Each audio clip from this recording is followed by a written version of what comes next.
आऊज़ुबिल्लाहिमिनश्शैतानिर्रजीम बिस्मिल्लाहिर्रहमानिर्रहीम। मैं हूं सरदार आमिर ज़हीर एडवोकेट और आप देख रहे हैं मेरा YouTube channel house of justice. Viewers, आज मैं कुछ लीगल टर्मिनोलॉजीज़ जो आम तौर पर केसेस के दौरान यूज़ होती हैं तो उनको उर्दू में और इंग्लिश में क्या कहते हैं और ये कौन होते हैं वो डिस्कस करूँगा। सबसे पहले एक लफ्ज़ जो बार बार बोला जाता है वो है मुद्दई।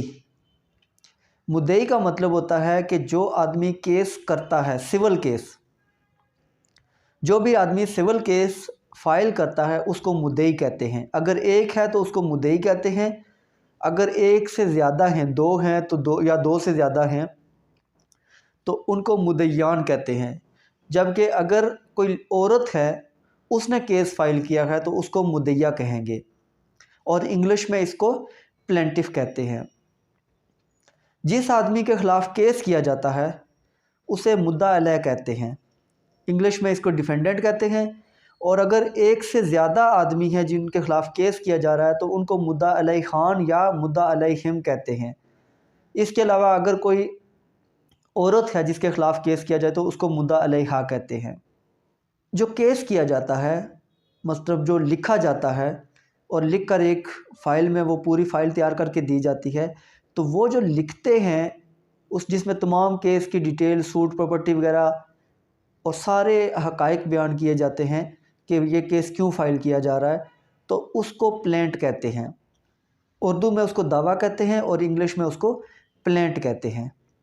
जब दावा फ़ाइल किया जाता है, मुद्दा अलैह खान जो होते हैं उनको नोटिस जाते हैं तो वो कोर्ट में आते हैं, तो वो कोर्ट में आके फिर जो दावा होता है उसका जवाब दावा देते हैं। अपनी तरफ से उनका जो जवाब आता है उसको जवाब दावा कहते हैं। रिटन स्टेटमेंट इसको इंग्लिश में कहते हैं और उर्दू में जवाब दावा।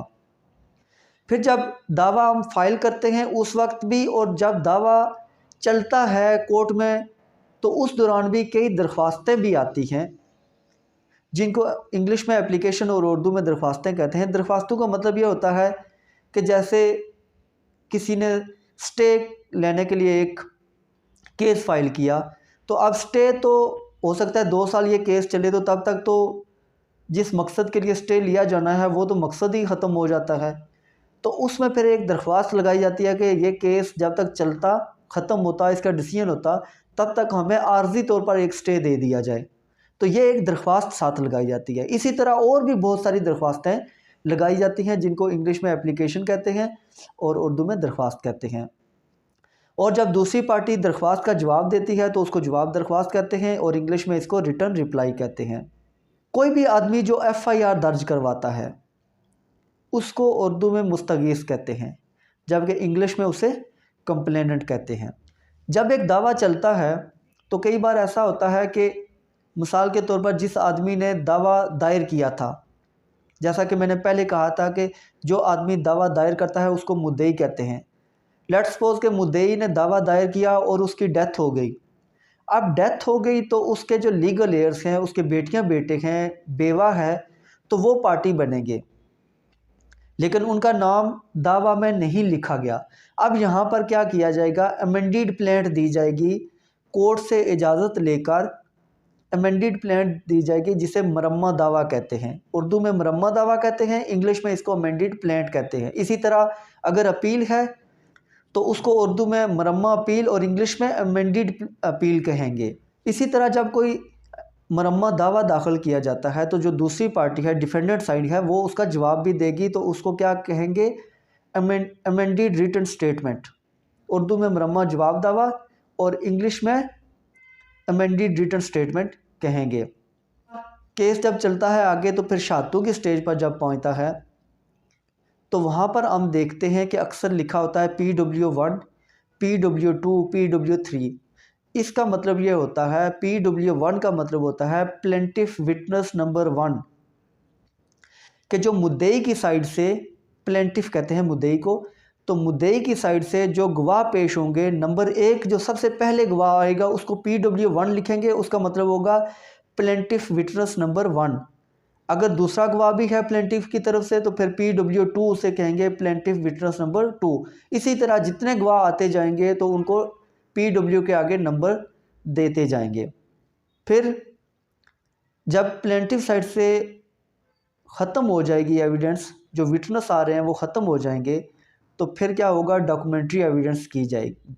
तो उसके लिए EX-P1 EX-P2 इस तरह लिखा जाता है। तो EX का मतलब होता है एग्जिबिट P1, एग्जिबिट P का मतलब होता है कि प्लेंटिव साइड से जो डॉक्यूमेंट दिए जा रहे हैं वो। नंबर 1 जो डॉक्यूमेंट दिया जाएगा P1 लिखा जाएगा, नंबर 2 जो दिया जाएगा एग्जिबिट-P2, इसी तरह उसके आगे नंबर देते जाएंगे।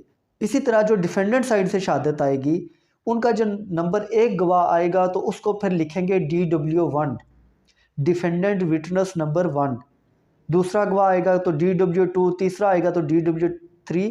तो ये जो DW है इसका मतलब है डिफेंडेंट विटनेस, और आगे जितने विटनेस आते जाते हैं उनके नंबर लगते जाते हैं। फिर उसी तरीके से जब वो अपने डॉक्यूमेंट्स पेश करेंगे तो उन डॉक्यूमेंट्स को इसी तरीके से जिस तरह पहले एग्जिबिट P1 P2 लिखा गया था, तो ये डिफेंडेंट साइड से हैं तो EX-D1 सबसे पहले डॉक्यूमेंट को लिखेंगे EX-D1। इसका मतलब है कि एग्जिबिट डिफेंडेंट 1, D1 का मतलब है कि जो डिफेंडेंट साइड से डॉक्यूमेंट पेश किया गया है वो है ये। शहादत में सबसे पहले स्टेटमेंट होती है जिसको बयान कहा जाता है। बयान जिस भी आदमी ने बयान दिया है, अदालत में आके अपना बयान दिया है, उस पर फिर जिरा की जाती है, क्रॉस एग्जामिनेशन उस पर होती है, और उसके बाद फिर दस्तावेजी शहादत होती है जिसे डॉक्यूमेंट्री एविडेंस कहते हैं। शहादतों में जाने से पहले एक और काम किया जाता है, जो जज साहब हैं वो इश्यूज़ फ्रेम करते हैं। उर्दू में इश्यूज़ को तनकीहात कहते हैं, और फ्रेमिंग ऑफ इश्यूज़ का मतलब है कि तनकीहात वज़ा की जाती हैं। तनकीहात क्या होती हैं कि जब भी कोई आदमी केस फाइल करता है तो उसमें कुछ ऐसे इश्यूज़ होते हैं कि जिन पर जज साहब समझते हैं कि ये अगर मामलात हल हो जाए तो वो सारा जो केस है वो फाइनल हो जाएगा। तो जज साहब फिर जो दावा और जवाब दावा होता है उसमें से जो मेन इश्यूज़ होते हैं, जो दोनों पार्टीज़ के दरमियान डिस्प्यूट होते हैं, तो उनको अलग से करके लिखते हैं, और साथ ये भी लिखते हैं कि इसको साबित कौन करेगा, बर्डन ऑफ प्रूफ किस पर है। तो उसके लिए क्या किया जाता है, इश्यूज़ फ्रेम किए जाते हैं। इश्यूज़ किस तरह होते हैं, मिसाल के तौर पर डिफेंडेंट साइड से उन्होंने जवाब दावा दिया, तो उन्होंने कहा कि ये जो मुद्दई ने दावा किया है ये मेंटेनेबल ही नहीं है, काबिल पेशरफ्त ही नहीं है। तो अब इश्यूज़ इस तरह फ्रेम होगा, whether the suit of the plaintiff is maintainable, और फिर आगे लिखा जाएगा, क्योंकि ये जो ऑब्जेक्शन रेज़ किया है ये डिफेंडेंट साइड ने किया है, तो आगे लिखा जाता है OPD। OP का मतलब है ऑनर्स ऑफ प्रूफ, और D का मतलब होता है ऑन डिफेंडेंट, कि इस इशू को डिफेंडेंट ने साबित करना है कि आया ये दावा काबिल पेशरफ्त है या नहीं।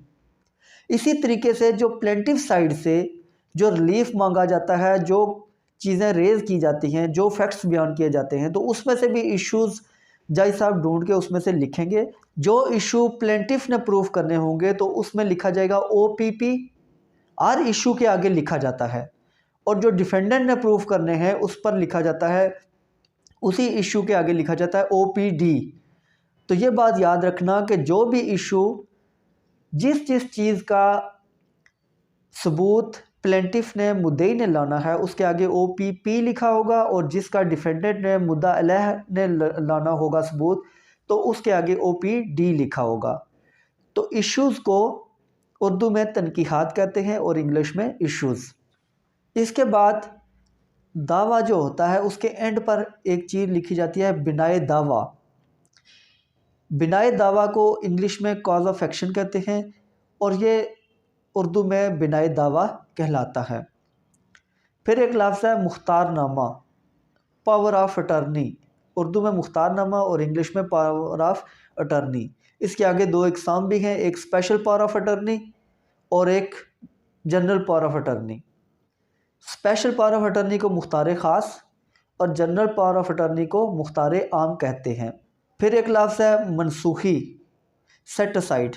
तो ये जो लफ्ज़ है मनसूख, ये उर्दू में तो आम इस्तेमाल होने वाला लफ्ज़ है, लेकिन चूँकि इंग्लिश में ये आमतौर पर यूज़ नहीं होता, तो कोर्ट में जब ये लफ्ज़ यूज़ होता है तो लोगों को इसकी इतनी समझ नहीं होती कि ये क्या है।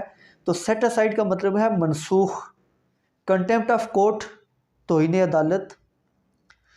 और एक और लफ्ज़ जो उर्दू में यूज़ होता है अक्सर, लेकिन ये तो बिल्कुल ही आम जो नॉर्मल ज़िंदगी है उसमें तो कोई नहीं इस्तेमाल करता, जायदाद मुतदाविया। जायदाद मुतदाविया सूट प्रॉपर्टी। जायदाद मुतदाविया का मतलब होता है कि जिस भी प्रॉपर्टी के बारे में केस किया जा रहा है, मिसाल के तौर पर अगर एक मकान है तो एक आदमी कहता है कि ये मेरा है, दूसरा आदमी कहता है ये मेरा है, तो इस पर जो केस किया जाएगा, जब ये अदालत में केस चला जाएगा तो अदालत जब भी जायदाद मुतदाविया बोलेगी, सूट प्रॉपर्टी बोलेगी, तो उससे मुराद वही मकान होगा जिसके बारे में ये केस किया गया है। तो ये थी कुछ लीगल टर्मिनोलॉजीज़ जिनका जानना हर आदमी के लिए, चाहे वो वकील है या कोई आम लिटिगेंट है, तो उसके लिए ज़रूरी है, क्योंकि कोर्ट में इसी तरह की लैंग्वेज यूज़ की जाती है। तो अगर आपको ये पता नहीं होगा तो आपके लिए बहुत सारे मसाइल का और परेशानियों का बायस बन सकता है। तो व्यूअर्स, इसी के साथ मैं इजाज़त चाहूँगा। अपनी दुआओं में याद रखिएगा। फ़ी अमानिल्लाह।